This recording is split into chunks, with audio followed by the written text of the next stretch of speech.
Today, we have the 2019 Ford Aspire Blue. This car is still relevant even now because other than this blue sticker, nothing has changed. Let's get driving.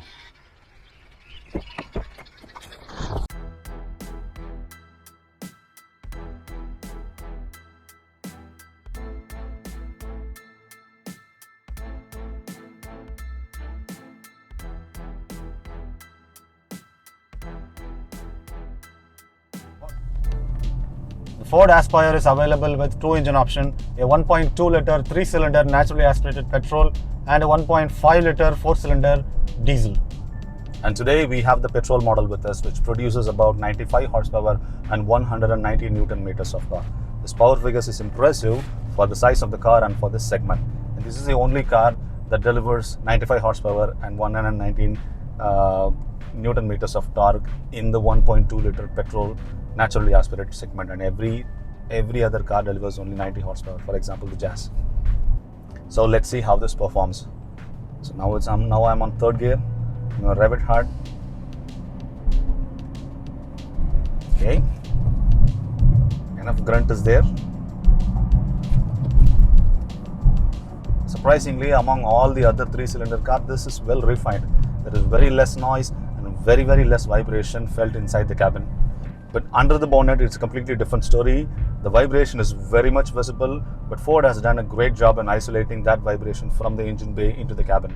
Instead of mounting the engine on the chassis, Ford has mounted one end of the engine on the chassis and the other end to a stabilizer. So the stabilizer takes all the abuse and vibration. It is preventing the vibration from entering into the cabin. It's an impressive design. Every other 3-cylinder car that we have right now has this vibration problem. I think every automaker should do this. Yeah, in fact, this is the most refined and vibration-free 3-cylinder that is available in market. The lower end is not that impressive, but the mid-range and the top end is very impressive. And even when you are cruising triple-digit speeds, this car is very stable. And overtaking, there is no fuss. You just have to drop a gear and then put your foot down. You can get through the slow-moving vehicles.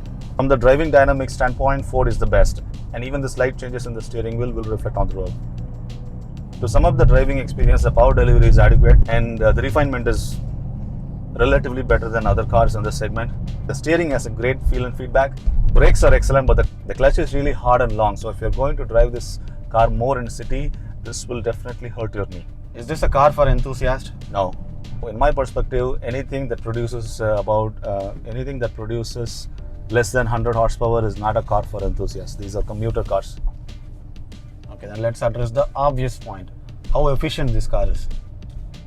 The ARA claimed fuel efficiency is 18.5 kilometers per liter, but in the real world, somewhere you will get around 16 or 17 on highway and 14 to 15 in the city. A typical 1.2 liter petrol engine standard.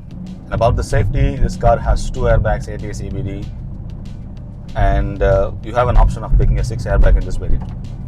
Before we talk about practicality, let's put you in driver's seat and get the drive impressions.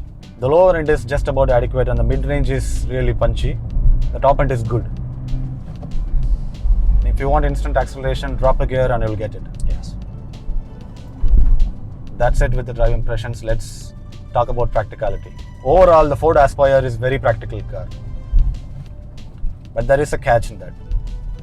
The first half is very practical and the second half is slightly less practical. So it balances out and come in an ideal scale. First half of the car has 9 bottle holders, whereas the rear half does not have any bottle holders. So if you are sitting in rear, ask the driver politely for water. The AC throw is excellent only for the first row. The rear seat, at least Ford should have given an additional vent or a more powerful air conditioning. I'm a huge fan of this pop-up screen, and the Ford infotainment system is one of the crisp infotainment system in the market. And the disadvantage in this model is this does not have Apple CarPlay and Android Auto, but the 2021 model has both Apple CarPlay and Android Auto. And the air conditioning is a physical knob, unlike the touchscreens in the Hondas and few other cars. The instrument cluster is really outdated. Ford has to update this.